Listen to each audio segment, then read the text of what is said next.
حضرت حلیمہ سعدیہ جب بکریوں کو چرانے بھیجتی تھیں تو ساتھ شیما کو بھی بھیجتی تھیں۔ ایک دن بکریاں چرانے کے لیے شیما نے کافی دیر کر دی تو حلیمہ سعدیہ نے فرمایا، شیما آج تم نے بہت دیر کر دی، اب تک بکریاں چرانے نہیں گئی۔ اس نے کہا، امی میں نے آج بکریاں چرانے نہیں جانا، میں اکیلی ہوں اور بکریاں زیادہ ہیں، گرمی کا موسم ہے، بھاگ بھاگ کر میں تھک جاتی ہوں، مجھ اکیلی سے یہ کام نہیں ہوگا، اب آپ میرے ساتھ کسی کو روانہ کریں۔ لازمی کسی کو بھیجا کریں، شیما نے فرمایا۔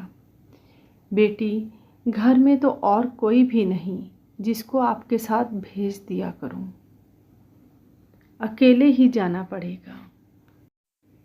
حلیمہ سعدیہ نے فرمایا، لیکن شیما کسی صورت نہیں مان رہی تھی کہ وہ اکیلی جائے گی۔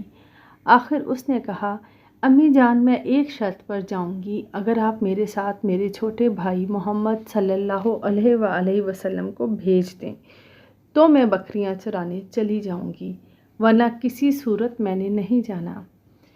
حلیمہ نے فرمایا، بیٹی تیرا بھائی محمد صلی اللہ علیہ وآلہ وسلم تو بہت چھوٹا ہے، ایک بکریوں کا سنبھالنا، دوسرا ایک چھوٹے بچے کو سنبھالنا بہت کٹھن کام ہے۔ میری بچی، امی میں اکیلی جاؤں گی تو بکریاں بالکل نہیں سنبھال پاؤں گی، اگر میرا چھوٹا بھائی محمد صلی اللہ علیہ وآلہ وسلم میرے ساتھ ہوگا تو بکریوں کو سنبھالنے کی ضرورت ہی نہیں رہے گی۔ کیونکہ ماں نے پوچھا، اے شیما یہ تو کیا کہہ رہی ہے، مجھے سمجھ میں نہیں آ رہا۔